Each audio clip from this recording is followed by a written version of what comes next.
Very good morning, everyone. Welcome back in the budget discussion. So, yesterday we were discussing the ninth priority, which is there among all other priorities. So, ninth one is your next generation reforms, right? I think so we have discussed till this point that they are planning to bring a taxonomy for climate finance so that the investors can get to know that which investment of them will be more sustainable in terms of the climate change, right? So we will continue from here, and I hope only one more class will be required for this, and then the budget will be over, right? Apart from today's one. So here, the next provision in the next generation reforms is your variable capital company structure. So what the government is planning to do is, government seeks that it will seek the required legislative approval for providing efficient and flexible mode of financial leasing. So for financial leasing, you lease out certain goods and services for use. So for financial leasing of aircrafts as well as ships, they want to bring out a new method of financial leasing, right, which can provide adequate funds as well as distribute the risk. So they are planning to have a pooled fund where all your investors will pool their fund, right? So this kind of variable capital company structure will be there. This is a kind of where all your investors will bring about their funds, right? So this kind of company structure they are planning to bring for financial leasing, right? So financial leasing for aircraft as well as ships, and pooled funds of private equity. As I told you, it will be a kind of pooled fund, okay, kind of pooled fund through variable company structure. This is what a variable company structure is, where you have these pooling of funds or investments by various investors, right? So this is the thing. Next, you have for foreign direct investment and overseas investment, the rules and regulations for FDI and overseas investments, they want to simplify it. Government is constantly focusing on attracting more investments, right, both from domestic as well as foreign sources. So for that thing, the government wants to simplify the rules, right? So say facilitating foreign direct investments, or for to nudge the privatization and to promote opportunities for using Indian rupee as a currencies for overseas investments. So we also want to promote Indian rupee in terms of trade to be used as a currency of exchange, right, to be used in international trade. So this is the priority. FDI, basically attracting foreign investment into the economy, capital inflows is the priority. Next thing, NPS Vatsalya. NPS Vatsalya. So in the pension scheme, NPS Vatsalya is a plan. So the government wants that your child's future should be secured. If you want your children future to be secured, so it is a plan for contribution by the parents of the minor child and the guardian for minors, right? So as I told you, it will be for minors. That is, if the child is not or has not attained the 18 years of age, up to that point when the child is minor, till that age, the parent or the guardian of a child can contribute this amount under this scheme, NPS Vatsalya. Now after that happens, after the child becomes adult, in that case the child can attain this responsibility, okay? So on attaining the age of maturity, the plan can be converted seamlessly into a normal NPS account. So after the child becomes an adult, right, in that case this plan at NPS Vatsalya will be converted into a normal NPS account as it operates, right? So this is the thing. Now this is to secure the future of children. It is a good initiative. So remember NPS Vatsalya. Parent or any guardian wants to contribute to secure the future of the child, can contribute till the child attains the age of 18 years.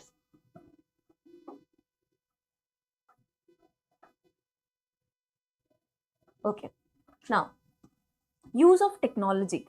In the next generation reforms, government has successfully used technology for improving productivity and bridging inequality in our economy. So basically the budget highlights that we are constantly aligning new state-of-the-art techniques to grow faster, to grow inclusively, have lesser inequalities, right, in the past 10 years. Then public investment in digital infrastructure and innovations by the private sector have helped in improving access of all citizens, particularly common people, to these resources. So investment in the digital infrastructure, both by the public as well as the private sector, has helped people, access more and have more affordable and accessible services like education, basic services like education, health and other basic services. So this is the thing. So government wants to digitalize almost all these services so that it becomes accessible to everyone. Ease of doing business, if we talk about, so for enhancing ease of doing business, government is already working on your Jan Vishwas Bill 2.0. Now what is Jan Vishwas Bill? Jan Vishwas Bill. So Jan Vishwas Bill 2.0 is there for ease of doing business. What is the provision of Jan Vishwas Bill? Anyone? Further, states will be incentivized for implementation of their business reform action plans and digitalization. They also will incentivize these states for reforming their business rules or laws to make it easy to do business. So ease of doing business, we want to improve our performance in ease of doing business and attract more investments and business opportunities, right?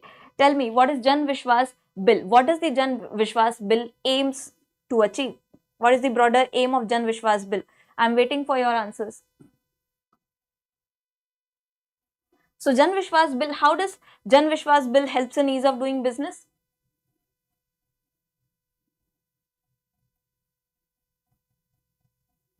Anyone? Yes, Manvendra.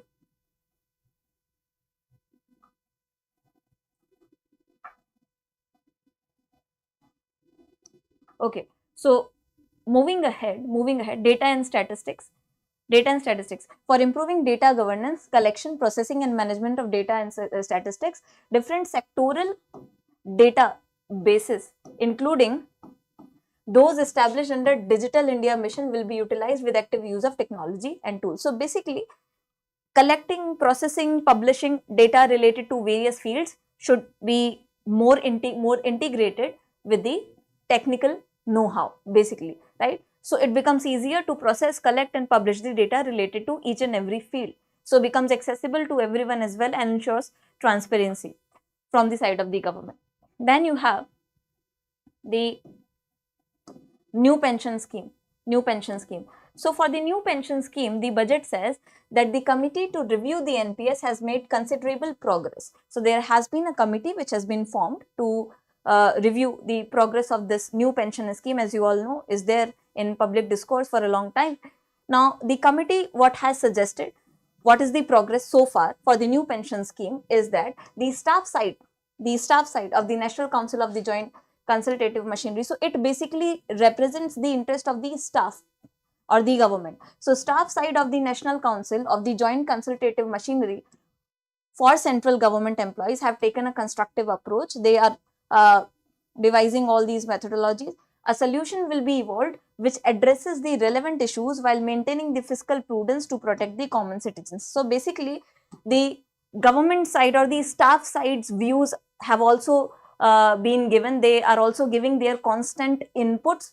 Remember this thing. Also, they are planning to have a pension scheme which protects the interest of the citizen as well as does not increase the fiscal burden on the government. So staff side, government side also gets ease, and the citizens also get easy provisions and more profitable and favorable provisions of new pension scheme.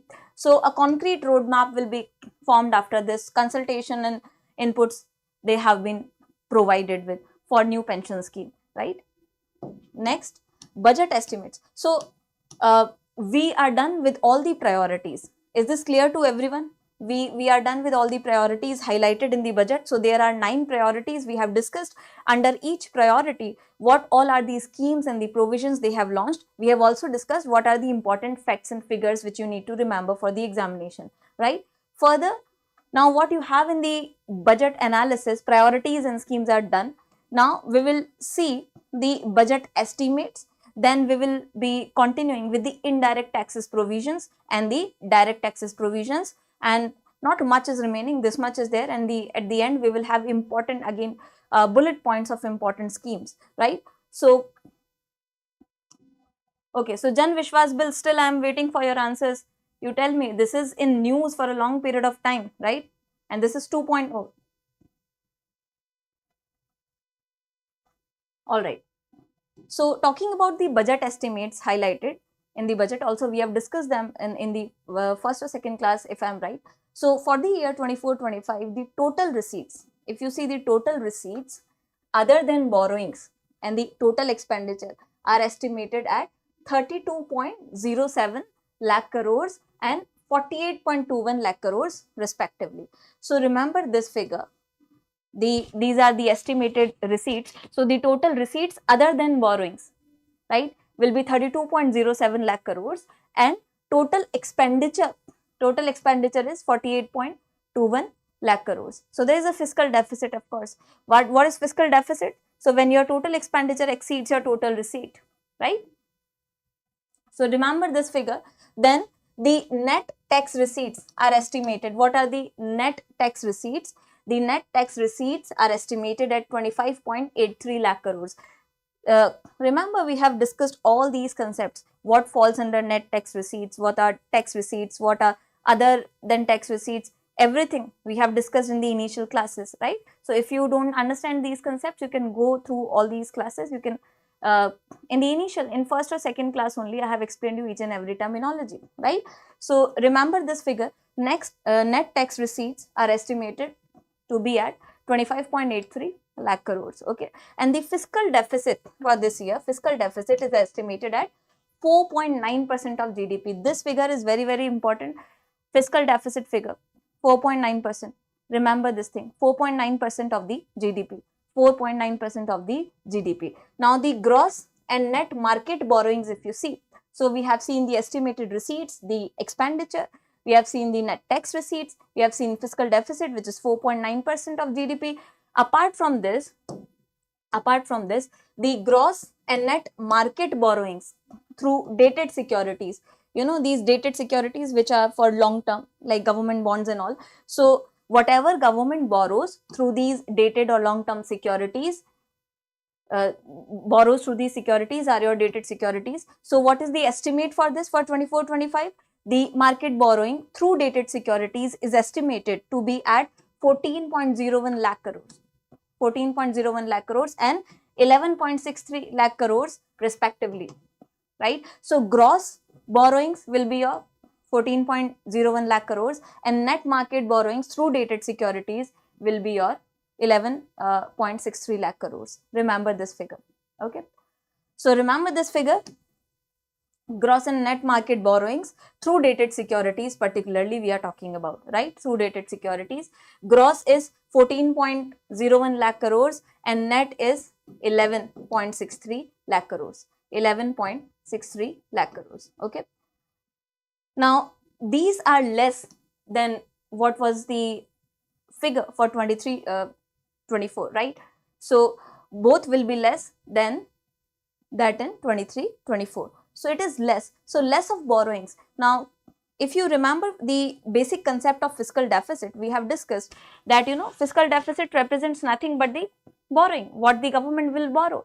So if the borrowing requirement is less and they are borrowing less from the market, you can also connect it with crowding in effect, right? So if government borrows more, that amounts to crowding out. We have discussed this thing. Now if government is estimated to borrow less as compared to the previous fiscal year, that means your fiscal deficit has also reduced, and then the crowding in effect will be there comparatively, not in absolute terms, or you can say that there will be less crowding out effect.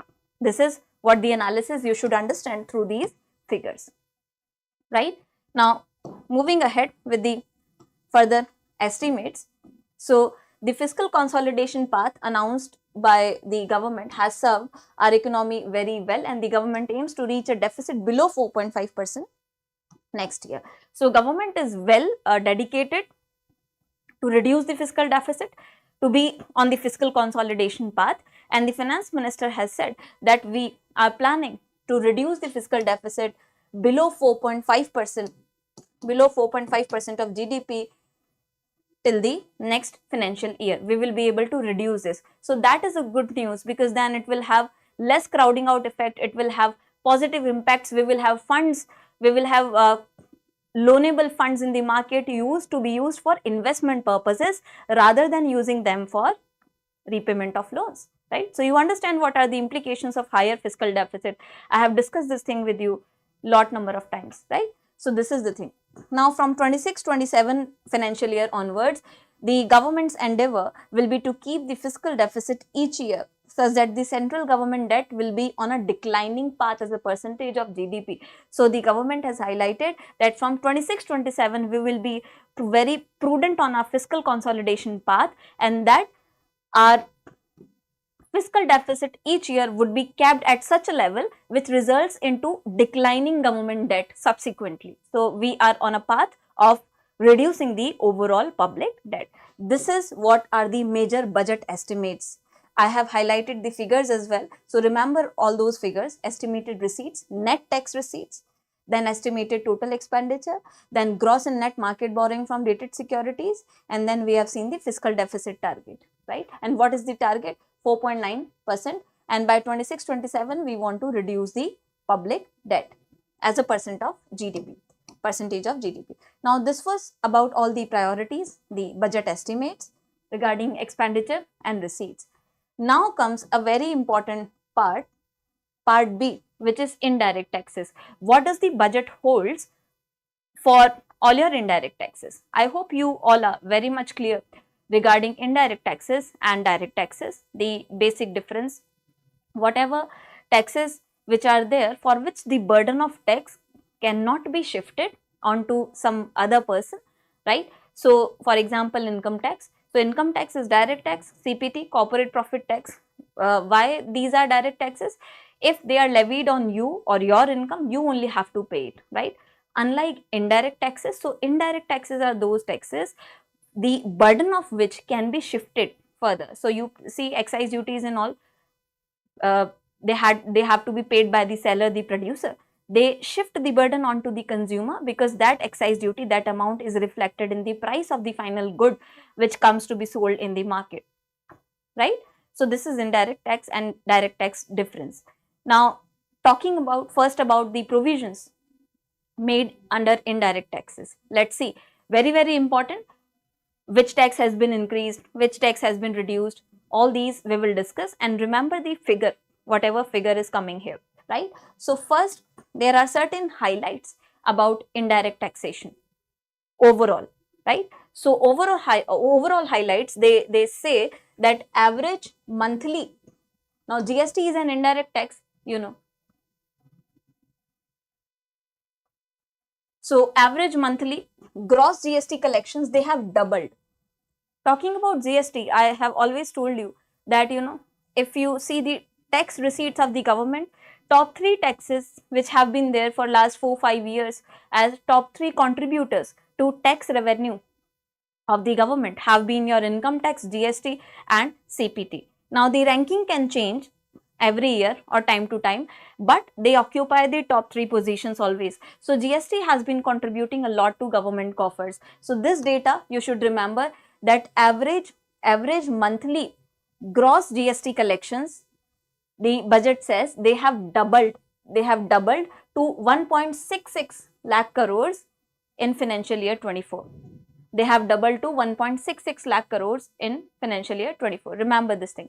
Also, if you talk about the indirect taxes buoyancy, tax buoyancy. So what is tax buoyancy? Tax buoyancy means how much your revenue generation, tax revenue generation is responsive to addition in GDP. So if your GDP is growing, in relation to that growth in GDP, how much your tax revenue collection is growing. That shows how much tax administration, how much buoyant it is, right? So what is the response of your tax collection or revenue collection in response to addition to GDP? So tax buoyancy has also increased, which shows that the GDP we are producing, number of goods and services we are adding into the economy, national income which we are generating is also contributing to government's tax revenue receipts. So it is buoyant, that is good, okay. So India, there was a time when there was a huge gap between GDP and your revenue and your tax revenue collection, but now India is on a path of increasing tax buoyancy. So that is good. So increase in tax buoyancy of state revenues we are talking about, okay, states. So state revenue. So tax buoyancy has increased. So these are absolute figures. Now you remember these figures, how much they have increased, what was the previous figure. So increase in tax buoyancy is there from 0.72. So tax buoyancy was 0.72. The figure for tax buoyancy was 0.72 in between the period of 2012 to 16 to 1.22 in the post GST period. So that is to say, GST has added to tax buoyancy in Indian taxation system. This is very important figure, very important, I am telling you, right? So GST, post GST period, you know, after 2016, right?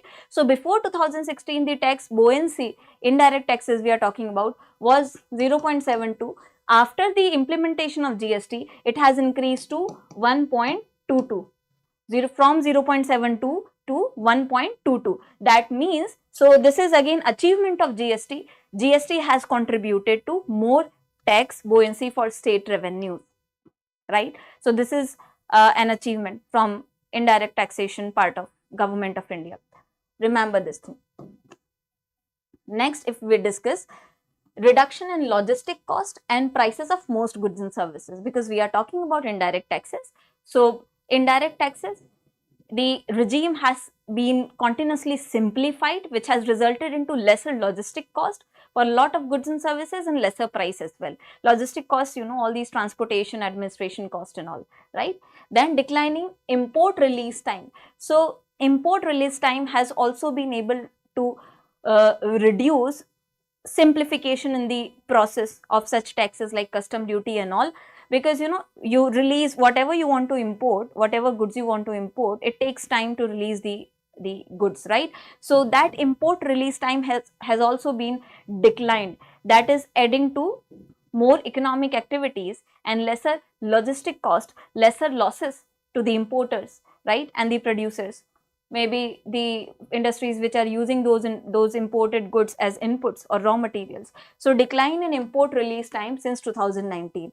If we see the trend from 2019, import release time has been reduced. So 47% at inland container depots, and so it has been reduced to this, right? Now just remember these figures.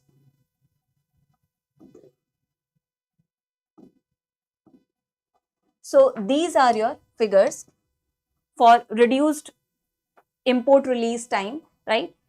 For inland container depots, for air cargo complexes, as well as at seaports.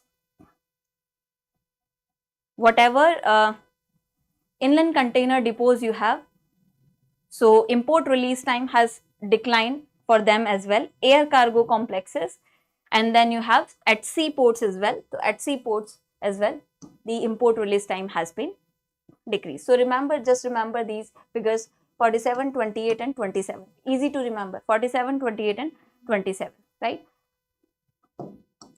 Now moving ahead. So this was just a general trend, just a general trend. Now general trend regarding indirect taxes, we have seen GST has increased the tax buoyancy and all. Now comes the interesting part. What are the particular specific provisions or what all types of indirect taxes which we have? Custom duty, basic custom duty and all, on which they have been increased and on which goods and services they have been reduced. So let's see one by one. Now this is good. Medicines and medical equipment, if you see on certain medicines and medical equipments, so this is a relief for the cancer patients. So to provide relief to cancer patients, government proposes to fully exempt, no indirect tax, 3 more medicines from custom duties. Custom duty, you know, custom duty is very basic and important tax. So when you import any good, it is levied on the import of any goods and services, right? So custom duty. Now when you import and that gets taxed, it becomes expensive in your market, isn't it? Because that import duty or that custom duty will be reflected in the prices. So if they have exempted certain medicines, there are 3 medicines which are used, 3 drugs which are used, medicinal drugs which are used in cancer treatment, they have made this exempt from custom duty, that would reflect into affordable prices for cancer patients in India, right? So this is a good step. Then government also proposes changes in the basic customs duty on X-ray tubes and flat panel detectors. X-ray tubes, flat panel detectors, these are used in medical imaging. So these are important components in medical imaging, right? Important instruments in medical imaging. So that the government has also proposed to change the basic custom duties on these instruments so that it also becomes more affordable for use in medical X-ray machines. As I told you, medical imaging they are used under the phased manufacturing program. So they are also planning to reduce the custom duties and make them more affordable for these equipments used in medical imaging. So this is the thing. Remember, the medicines for cancer patients, it has been made exempt from custom duty. This is the catch from here. Next thing we have is regarding indirect tax, new indirect tax regime regarding your mobile phones and related parts.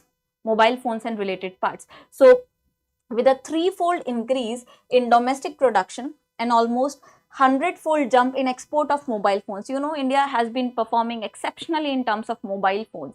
So in export of mobile phones, if we talk about, there is a threefold increase in domestic production.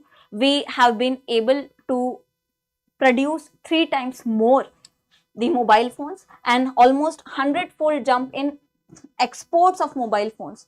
So much we are exporting that, you know, over the last 6 years, this figure is for last 6 years, the Indian mobile phone industry has matured. So Indian mobile phone industry is something which government cannot ignore, which is showing signs of resilience for past 6 years, as we have seen the data, right? 100-fold increase in exports of mobile phones. That is a great achievement, right? So this industry, now in the interest of consumers, so we also want to secure the interest of consumers. In the interest of consumers, government has proposed to reduce the BCD, basic custom duty here. So BCD is, wherever you see this word BCD, it is basic customs duty, right? Custom duty basically. So government plans to reduce the custom duty on mobile phone, mobile PCBA and mobile charger to 15%. Now this is for the interest of consumer. Now you remember, basic custom duty on mobile phone, mobile PCBA. What is PCBA or PCB? PCB. So printed circuit board, right? Printed circuit board. Printed circuit board. It is the board where, you know, all your it is used to assemble the electronic components, right, which are used in the very important, it is important component in your mobile phone manufacturing, right? So your electronic parts, they are assembled in PCB, so printed circuit boards. So if they become cheaper, the final product, the mobile, also becomes cheaper, right? So that's why, remember, 15%, they have decided to reduce the basic custom duty on mobile phone, mobile PCB and then mobile charger as well at 15%. Next, what is the indirect tax provision regarding critical minerals? So there are certain minerals which are very critical, which have very much importance nowadays to industries, which are the future industries, right? Your semiconductor industries, your electronic manufacturing, electrical industries and all. So minerals, there are several minerals like lithium, copper, cobalt, rare earth elements, very important, very important rare earth elements. They are actively contributing as inputs. They are used as raw materials in your electronic, automobile and all, which are the industries of the future. So they are the critical minerals for sectors like nuclear energy, renewable energy, space, of course, defense, telecommunication, the electronic items, as I told you, and high-tech electronics. These are important. So critical minerals like this, government has proposed to completely exempt custom duties on such minerals, on such 25 critical minerals. Remember this thing. This is a very big initiative because government is realizing the importance of these industries, you know, space, defense. We want to perform exceptionally, we want to reap economies of scale in these industries, because these are the industries of future. What is economies of scale? Economies of scale is the condition when you produce more with successive lesser cost of production, right? So once you are good with the technology available, you have the proper resources available, it becomes possible.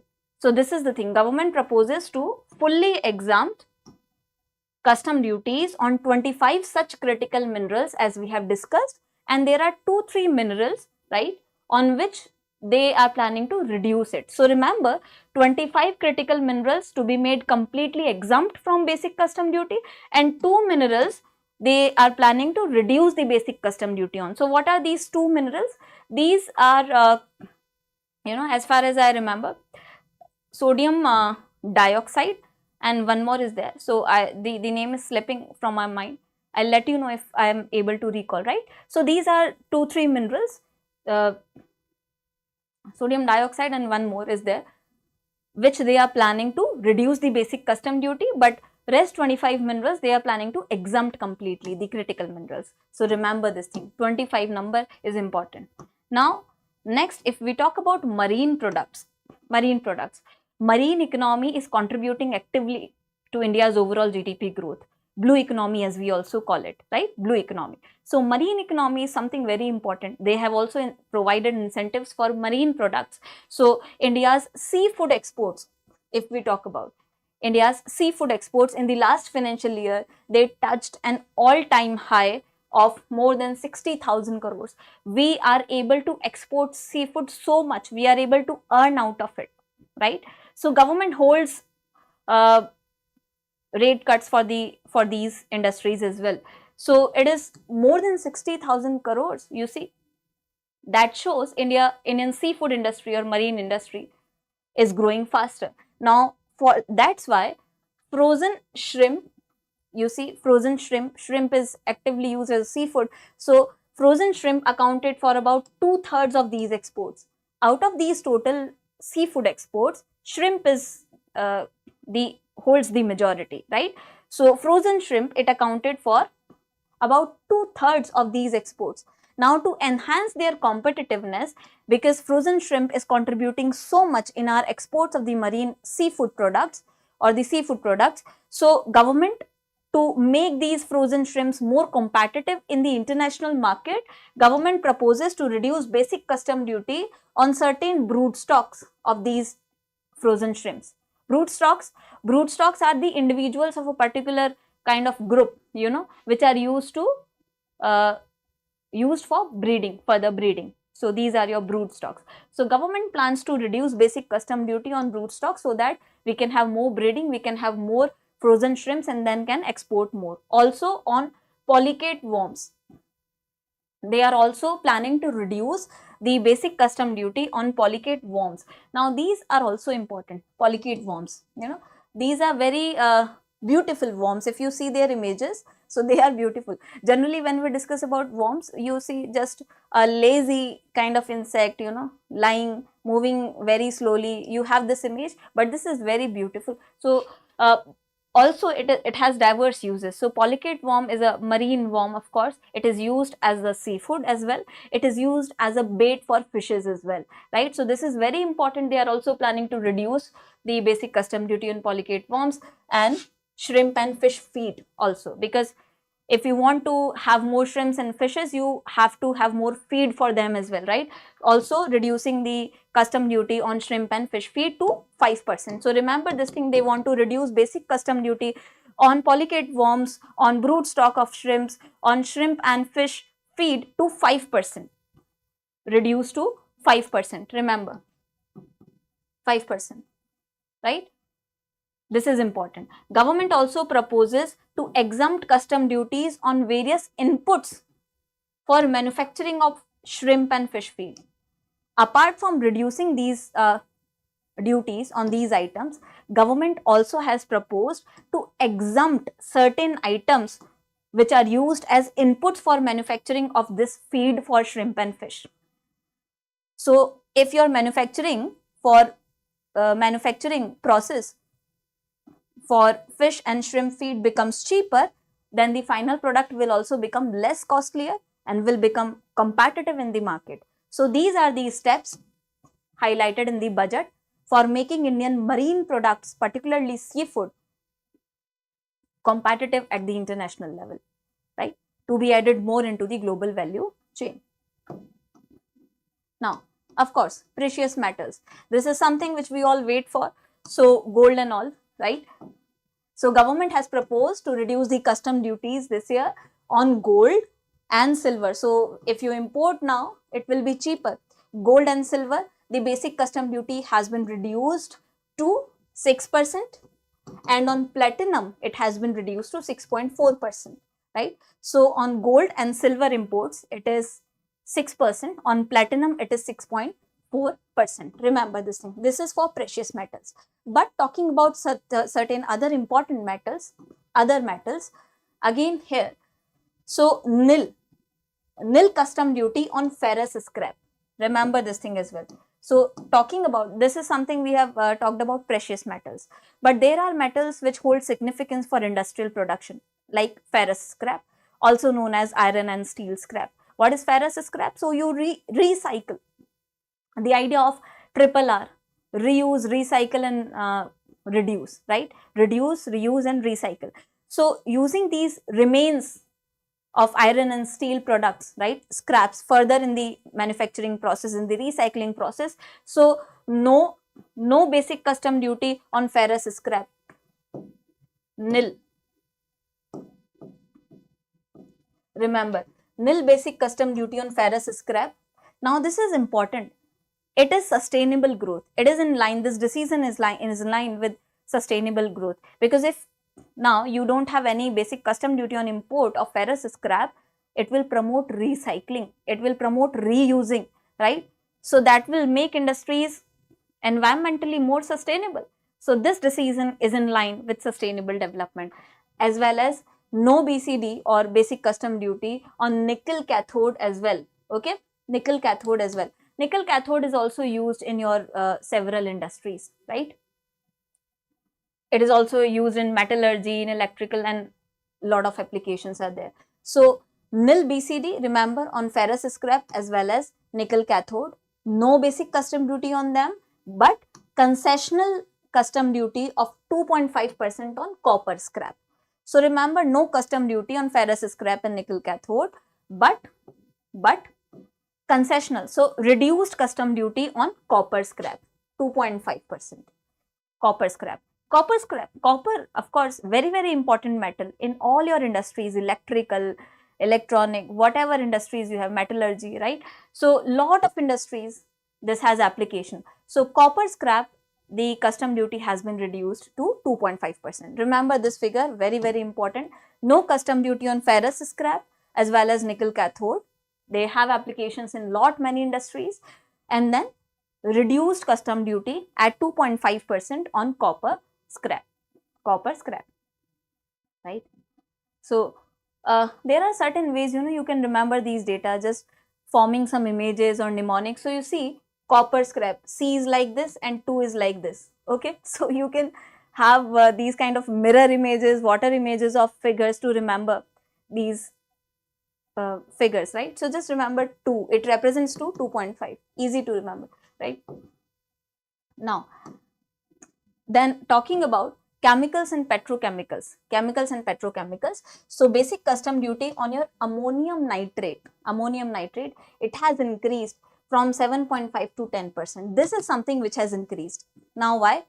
Because ammonium nitrate has consequences. So we want to import limited amount of it. Now first of all, what is the use of ammonium nitrate? Ammonium nitrate is used in your fertilizers. So it is used in your agriculture industry, right? It is used in explosives, right? Explosives used for mining and all purposes. So it is actively used in your agriculture industry, mining industry for creating these explosives for mines and all, right? So it has a lot of application.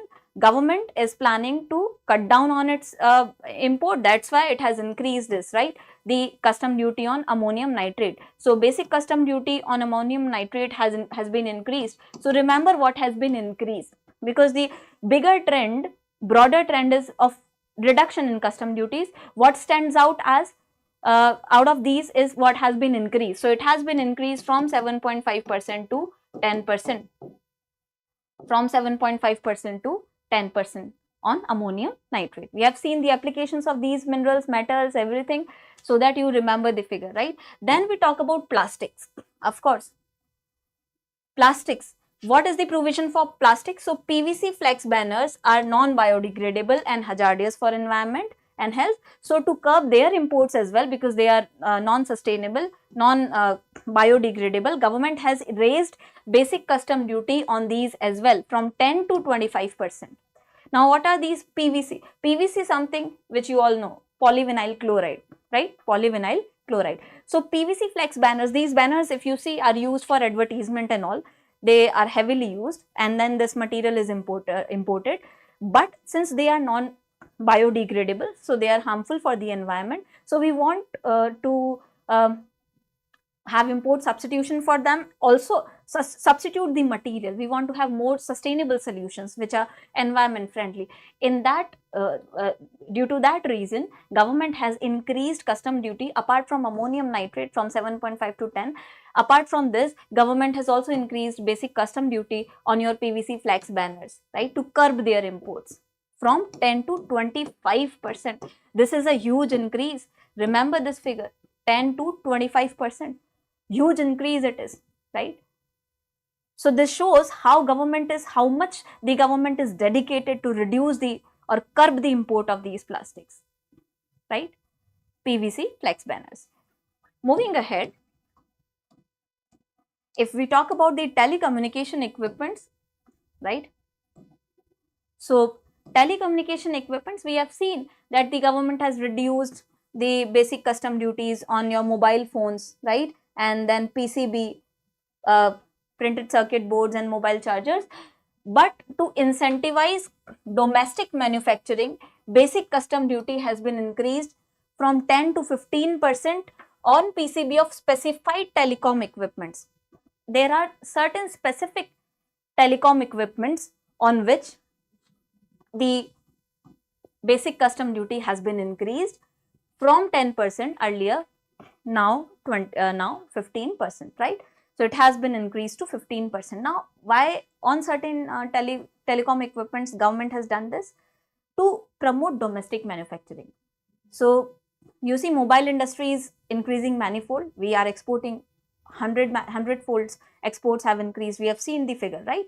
Now also adding more exports to certain telecom equipments and products. Government wants to have more domestic manufacturing for that. In that case, it is only possible when you make import less attractive, making more expensive imports, right?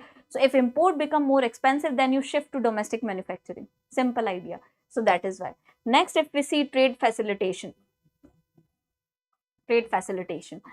To promote domestic aviation and boat and ship MRO, maintenance and all, right? Government proposes to extend the period for export of goods imported for repairs from 6 months to 1 year. So what does the budget holds for aviation, boat industry, shipping industry? For them, we also import goods for repairs, right? So there are warranty periods for these goods, and then we import them for repairs if we have supplied them to someone. So government has increased this period. So to promote India's domestic products related to aviation, boat and shipping, government has extended, just a second, government has extended the period for export of goods imported for repairs from 6 months to 1 year. Remember this is from 6 months to 1 year. Means whatever you have imported to repair it. Remember this thing related to boat, shipping and aviation. Whatever has been imported to repair can be exported. Now from 6 months to 1 year, up to 1 year, it can be exported. So this time has been increased. That will provide much time to export such goods which have been imported for repairs, make Indian products and these warranty based products more competitive and attractive in the international market, isn't it? So this is again a good initiative. Remember the time frame, it has been extended from earlier 6 months to now 1 year. Okay. Also, in the same line, the time limit for re-import of goods for repairs, if we want to re-import them for repair, which have been imported for repair, so sometimes we need to re-import them for repairs, further repairs, right? Under warranty increase from 3 to 5 years. That means again, if someone has sent back that product which has a warranty period remaining for further repair, so if you want to re-import any such good for repairs which are under warranty, that time limit has also been increased from 3 years to 5 years. That time frame has also been increased from 3 years to 5 years. 3 years to 5 years. So remember, for first time for exporting the imported goods, 6 months to 1 year, it has been increased, and the time limit for re-import of goods for repairs under warranty period, 3 years to 5 years. Up to 5 years you can re-import them for repairs, right? This is the thing. Now this is good. It will make our products more competitive as well as attractive in the market. Now, amendment to reduce the maximum amount of pre-deposit for filing appeals for GST. Now this is something again very important provision in indirect taxes, and last provision but not least in our indirect taxes discussion. So in GST, you know, whosoever is the adjudicating authority for GST cases, if you are not happy with that decision, you can go to appellate tribunal established under section 107 of Central GST Act, right? So you can go to that appellate tribunal to appeal against those cases. But for filing such appeals related to any amount, disputed amount under GST, you require, it is mandatory to pay certain amount, right?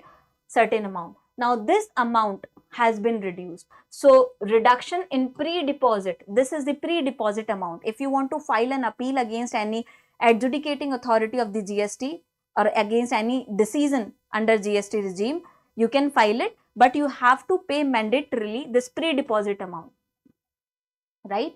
So this has been reduced. Reduction in the pre-deposit for filing appeal with the appellate authority as I told you, from 25 crore of central GST to 20 crore. So earlier, now this is maximum, you know, maximum means whatever amount, disputed amount of the case is being filed, maximum this much will be there, but this is mandatory, right? So earlier it was 25 crore of CGST, central tax. Now it has been reduced to 20 crore. So it is for easing the process of litigation, easy compliance, easy litigation, reducing the burden on the, say, litigator, reducing the burden on the taxpayers and all. So this is for furthering the process of such litigations and easing the burden on the customers, right? So remember, this amount has been reduced from 25 to 20 crores. 20 crores. Also, reduction in amount of pre-deposit for filing appeal with the appellate tribunal from 20% with a maximum amount of 50 crore of central tax. So if you see the broader picture of it, earlier it was at least 20% of the amount of the disputed amount which you are filing, okay? So whatever was the amount, disputed amount for which you are filing this case in the appellate authority, of that amount 20% or 50 crore, whichever is more, maximum 50 crores, you will, whatever the amount is, you will not be charged more than 50 crores. This was the provision earlier. Now what is the new provision? 10% of the disputed amount with a maximum of rupees 20 crore of central GST. 10%. So whatever the disputed amount is, you want to file the appeal against it, that's good, but you have to pre-deposit 10% of that amount or 20 crores, whatever is maximum, as we have seen, 20 crores. I hope you have understood this thing, right? So remember this thing, either 10% or 20 crore, whichever is more, right? This has been done again to further ease the entire process of GST, litigation and grievance redressal, reducing the burden, easy compliance and all these things, right? So this was something regarding indirect taxes. We have discussed important provisions, rate cuts, rate increases, whatever they have announced in the budget regarding indirect taxes. So broadly, if you see, only on certain telecom equipments they have increased the BCD as well as on ammonium nitrate and all. Otherwise, on majority of things they have reduced the custom duty, right? So I hope you will remember these figures we have seen, and the applications, they are important. That's why you see some of them has been made exempt from the basic custom duties, right? Now moving on to direct taxes provisions. What does the budget of this year holds as provisions under direct taxes? This is something again we all wait for, right? So not only income tax slabs, there are certain other provisions also which are important, and they have impact on the earnings, profits, retained earnings, retained profits, and net disposable income and all of the individuals. So direct taxes, we are done with the indirect taxes segment. Let's see what does the budget holds for direct taxes. Overall, if we see the general trend, so general trend in the direct taxes first of all, and then we will see specific provisions. So 58% of corporate tax, you know, corporate profit tax, so they tax the profits of these corporations. 58% of the corporate tax, it came from the simplified tax regime in financial year 2022-23. So you know, simplified tax regime was introduced. So budget is highlighting that almost 58% of corporate tax, it came from this simplified tax regime. So this tax simplification was successful, basically they want to convey. Then similarly, as per data available till now for the last fiscal, more than 2/3 have availed the new personal income tax regime, you know. So there are these choices, if you want to go with the old personal tax income tax regime or the new one. So government has shown that more than 2/3 of the taxpayers, they have opted for the new personal income tax regimes. New personal income tax regime. Remember this figure, how much? More than 2/3. Then direct tax collections have more than trebled in last 10 years. These are general trends. So remember, just remember these trends. In past 10 years, if we see direct tax collections in India, they have more than trebled. That means they have increased more than 3 times, right? So more than trebled. That is also a good sign. That shows more people are being able to generate so much income, right? They are able to earn. Also, government is getting more out of these direct taxes. So having more direct tax base is also important for a developing country like India. It has implications. Why? Because you know, in a country where we are still struggling with poverty, unemployment kind of issues, and there are issues related to affordability of goods, basic goods and services in the economy, in the society, we cannot go with rise in indirect taxes to increase revenue collection. So direct tax contribution is important, because if you increase the indirect taxes, that attacks the pocket of the poor or the common man. So that is not reasonable. So that is why increase in direct tax collection is good. The number of return filers swell to 2.4 times. Yani more people are filing income tax returns, more people are complying with the income tax rules. So lesser tax avoidance. That is good, 2.4 times. Now remember, 2.4 times, by 2.4 times it has increased. That shows that there is easy compliance of income tax being made gradually. Reduction in average processing time of returns. So average processing times of these returns has also reduced from 93 days into 2013-14 to 10 days only in 23-24. Now you see, so we are having digitalization in income tax filing, you know, right? Earlier people were afraid of the authorities of the tax department. Now you don't have to see the face even, right? So such reforms, gradual reforms undertaken so far, they have resulted in decline in the average processing time of ITRs from 93 days to 10 days only. Remember this figure again, this is important. From 93 days to only 10 days, right? So this was general trend regarding direct taxes in India, a general trend. Okay, specific provisions if we see, so comprehensive review of the Income Tax Act 1961. Government wants to review the Income Tax Act 1961 comprehensively to make it more understandable, to increase the compliance with the rules. So the purpose of having a review of this act is to make the act concise, lucid and easy to understand. Then this will also reduce disputes and litigations, providing tax certainty to taxpayers, also bring down the demand embroiled in litigation. So basically, government is planning to complete a review of this Income Tax Act 1961 within 6 months.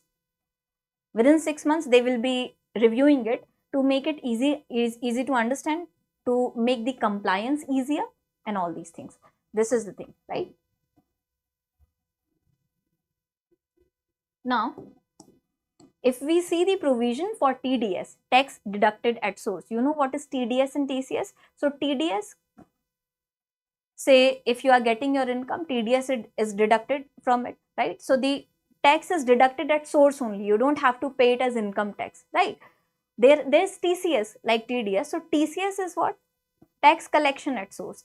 So TCS is generally collected by sellers, your sellers of say manufacturing items, liquor and all. So they have to pay they deduct TCS from you, right? And then they have to pay it. So what are the provisions for TDS? So they have made simplified TDS regime for charities and all. So there are charitable trusts, institutions, whatever entities are involved in charity kind of work, the TDS has been simplified for them. So two tax exemption regimes for charities are proposed to be merged. You know, presently there are two kind of tax regimes which are there for charitable institutions. Government is planning, that is not important, there are particular sections. You just remember that those two provisions, they are planning to merge it into a single one, so that it becomes more simple to comply with the norms, right? Then TDS, if you see, so 5% TDS rate on many payments. You see, whatever payment you receive, wherever you work, TDS is deducted. So there is 5% TDS rate on many payments, right? It is being merged into 2% TDS rate. So effectively, TDS on certain payments is to be reduced. Not all TDS payments. On certain kind of payments, they are planning to reduce the TDS from 5% to 2% slab. Okay. Then 20% TDS on rate on repurchase of units by mutual funds is being withdrawn. So this thing is a very great incentive for investments in the financial market. It will attract investments. Why? So earlier what happened is there was a 20% TDS which the mutual fund or the house had to pay, whichever is managing your investments, right? So there are these mutual funds and Unit Trust of India, the first mutual fund of India. So there is a provision of redemption, right? Whatever shares or whatever instruments you have invested into, if you want to say redeem it, and if these mutual funds, they are repurchasing such units, so earlier it attracted 20% of the TDS, but now government is planning to do away with this. It is planning to withdraw. So it is being withdrawn. That would attract more investments.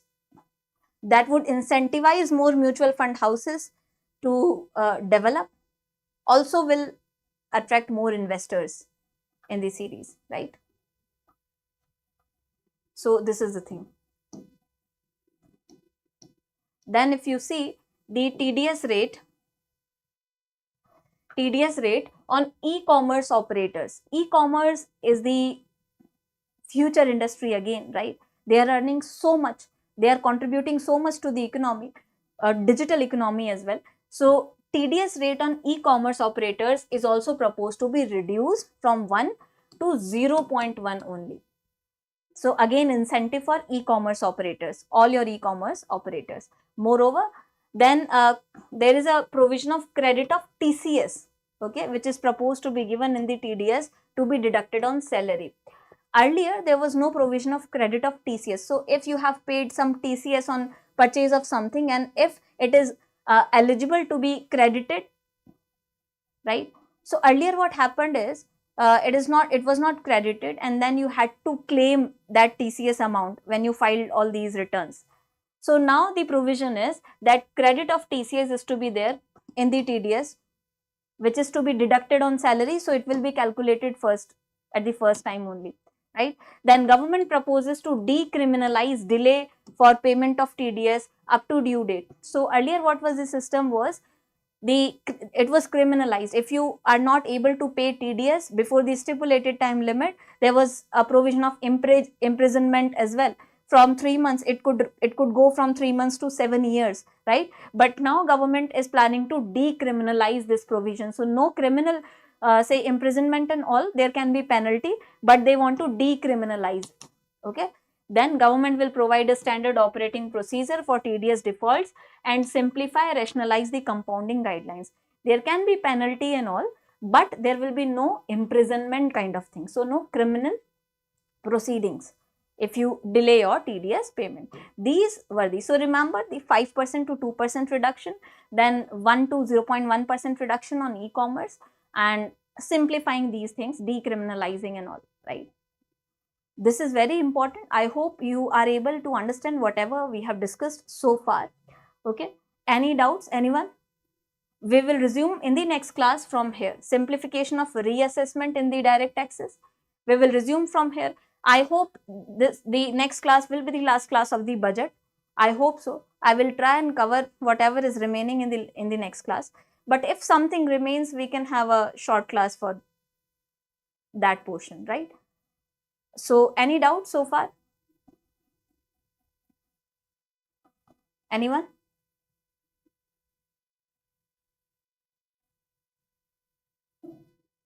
No? I hope you have understood all these things, right? And please remember these provisions regarding indirect taxes and direct taxes. Direct taxes we have to complete. We have not completed it. So, we will resume from here, simplification of reassessment in the next class. I hope this was useful for you. I'll see you in the next class. From here, we will discuss, and have a good day. Thank you so much for staying focused and interactive for so long. Thank you so much. Have a good day. I'll see you in the next class.